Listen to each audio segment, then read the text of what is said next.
Kalau mau menikah disuruh melihat, laki-laki melihat, perempuan melihat, dan tidak cukup dengan lihat foto. Walaupun ada pendapat ulama mengatakan boleh kalau melihat foto. Disunnahkan datang melihat, terutama laki-laki melihat perempuan. Ada satu hal saya ingin titik beratkan di sini. Ini belum saya baca terjemahan hadisnya ya, tapi berhubungan dengan masalah melihat. Kalau laki-laki, memang kata ulama wajib melihat. Kalau laki-laki wajib melihat. Kenapa?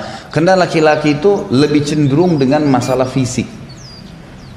Kalau perempuan sunnah melihat. Perempuan sunnah melihat calon laki-lakinya, calon suaminya. Karena bagi perempuan adalah kebaikan karakternya, muamalahnya. Ibu mungkin kalau misal ada seseorang dilamar oleh seorang laki-laki, orangnya santun, baik sekali kalau ngomong, emang terkenal keluarganya baik-baik, tapi fisiknya tidak terlalu gagah, biasalah. Oh ya nggak apa-apa deh, mungkin pasti dia baik. Kalau laki-laki beda. Walaupun perempuan itu cerewet, asal cantik, udah nggak masalah. Ini aja deh mah, saya mau. Ini soleh anak, enggak, ini yang cantik.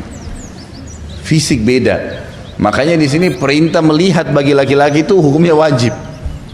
Nggak bisa, jangan nanti direkayasa. Sudah nak, mama sudah lihat, nggak bisa. Dia harus lihat.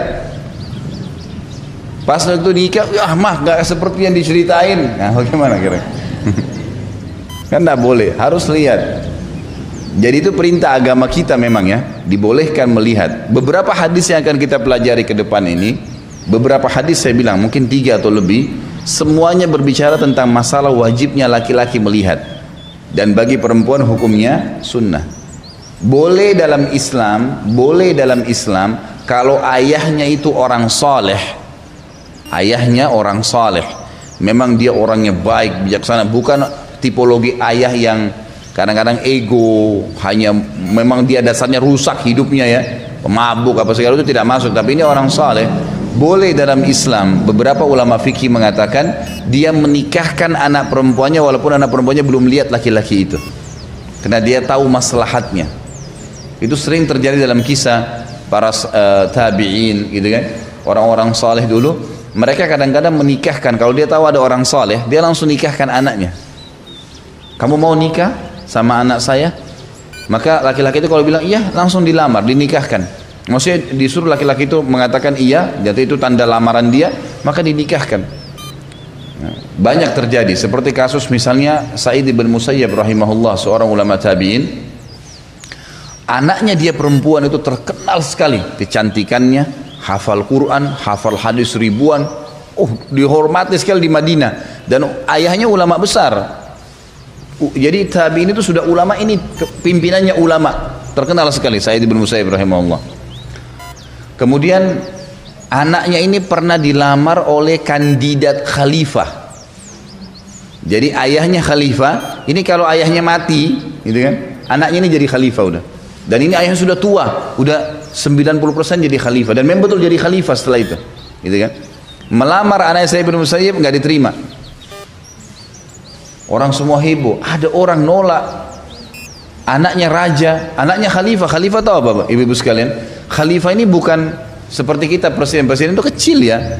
Presiden itu ruang lingkupnya cuma Indonesia misalnya, Malaysia ada presidennya. Kalau khalifah enggak, semua wilayah Islam di bawah dia.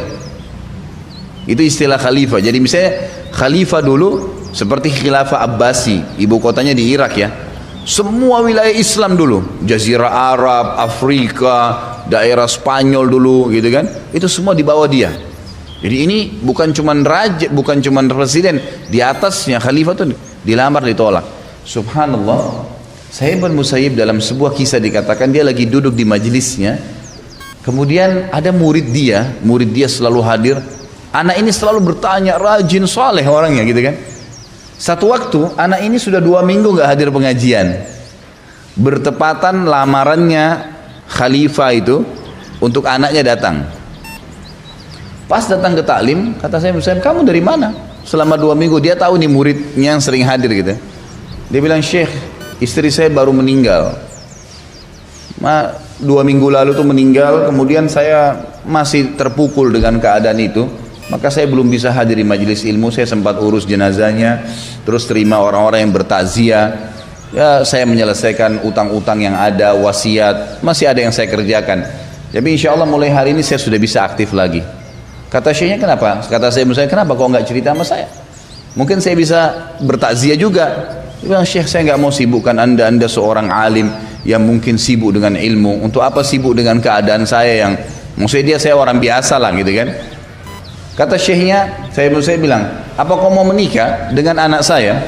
Dia tahu ini muridnya dia baru meninggal istrinya gitu kan. Apa kau mau nikah dengan anak saya?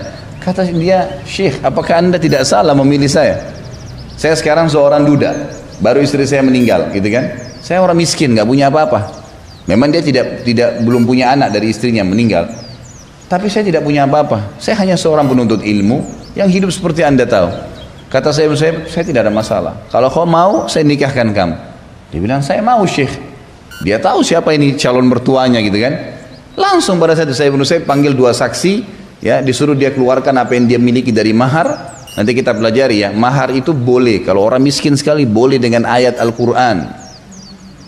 Dan ukurannya itu sekitar 20 ayat. Nanti diajarin ke istrinya kalau orang miskin. Tapi kita lihat pelajaran dari kisah ini, bagaimana Sa'id bin Musayyib jeli memilih anak mantu, bukan dari masalah uang, dan bisanya ya yang didahulukan adalah agamanya, dan bagaimana seorang ayah dalam Islam boleh menikahkan anak perempuannya walaupun anak perempuannya tidak melihat, asal syaratnya satu, memang orang ini ayahnya orang saleh, memang dia tahu maslahat buat anaknya gitu kan. Maka yang terjadi, keluarkanlah apa yang dia milikin dari mahar beberapa dirham, lalu dinikahkan. Saya nikahkan kamu dengan anak saya si fulana gitu kan, dengan mas kawin yang sudah disebutkan. Lalu dia bilang, saya terima nikahnya, selesai. Orang ini muridnya cerita, dia bilang, saya ini nggak percaya saya nikah. Kata saya, menurut saya baiklah, sebentar nanti saya akan menyampaikan kepada istrimu di rumah.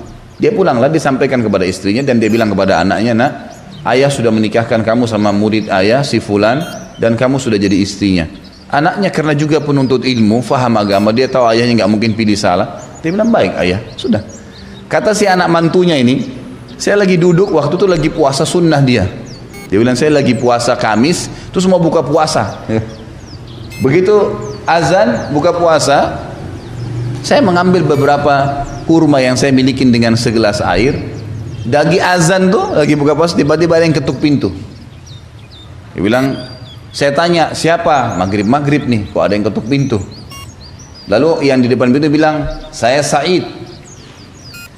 Kata yang cerita ini, anak mantunya ini, yang muridnya ini bilang, terlintas semua Said teman saya kecuali Sa'id bin Musayyib, kecuali mertua saya. Saya tidak sangka kalau dia datang, belum pernah. Karena Sa'id bin Musayyib ini selama 40 tahun dalam kisahnya yang dikatakan tidak pernah terlihat kecuali dari rumahnya ke masjid.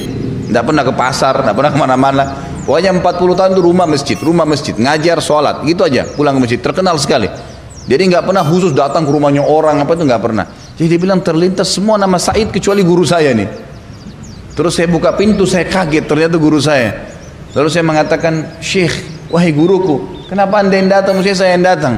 Dia bilang, saya tidak mau kau tidur malam ini sendirian. Ini istrimu saya bawa, silakan masuk anakku. Dibawa ya anak perempuannya. Ini kisah nyata. Anak perempuannya masuk, patuh, masuk dalam. Kata si suami ini, terus saya bilang, ini sedikit uang, saya titipkan buat kamu. Lalu dia pergi ke masjid, sholat. Gitu kan.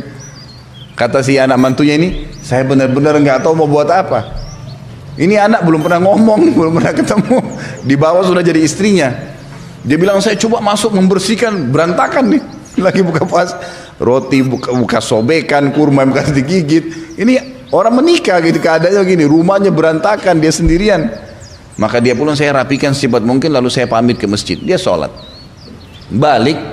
Lalu dia bilang, pada saat saya balik, saya nggak ke rumah saya. Nggak tahu mau bilang apa. Dia bilang, saya datangin ibu saya, terus saya ceritain kepada keluarga saya. Keluarga saya awalnya bilang apa? Kamu gila apa? Apa kamu mau dinikahin sama Sa'id bin Musayyib yang nolak lamarannya khalifah? Kamu siapa mau dinikahin? Dia bilang, demi Allah ada di rumah anaknya sekarang. Anaknya sekarang ada di rumah, sudah jadi istri saya, dinikahkan dari di masjid. Ibunya bilang, baik kalau gitu, saya lihat. Dilihat ternyata betul. Kata ibunya, kalau gitu kau tidak boleh menyentuhnya sampai saya sudah mempersiapkan dia seperti layaknya wanita.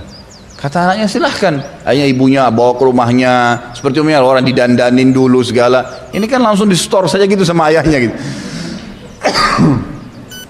Dia bilang setelah selesai didandani sama ibunya segala, pada saat dia membuka cadarnya datang ke dekat saya, dia bilang saya kaget seperti Allah memberikan kepada saya sebuah bintang gitu kan. Wanita ini sangat cantik luar biasa, hafal Al-Quran, ribuan hadis dihafal. Wajar khalifah melamar dia. Allah memberikan saya karunia sementara saya sudah duda gitu. Bilang setelah beberapa hari berjalan kehidupan kami, Said Musaib datang lagi kemudian membawakan untuk kami beberapa kebutuhan uang, lalu kemudian saya hidup bersamanya gitu. Jadi ini saya bukan sedang mendatangkan kisah khusus sebenarnya masalah ini ya, tapi ada poin. Said Musaib ini adalah ulamanya tabi'in dan beliau mengerjakan ini karena berhubungan dengan hukum syar'i. Dan hampir semua mazhab sepakat kalau wanita sunnah boleh dia melihat, tapi kalau sampai ayahnya melakukan ini bukan perbuatan yang salah, tapi syaratnya memang ayahnya orang saleh, memang dia tahu maslahatnya, Itu ada beberapa kisah berhubungan dengan masalah ini. Tapi kalau laki-laki wajib lihat, wajib melihat, gitu kan?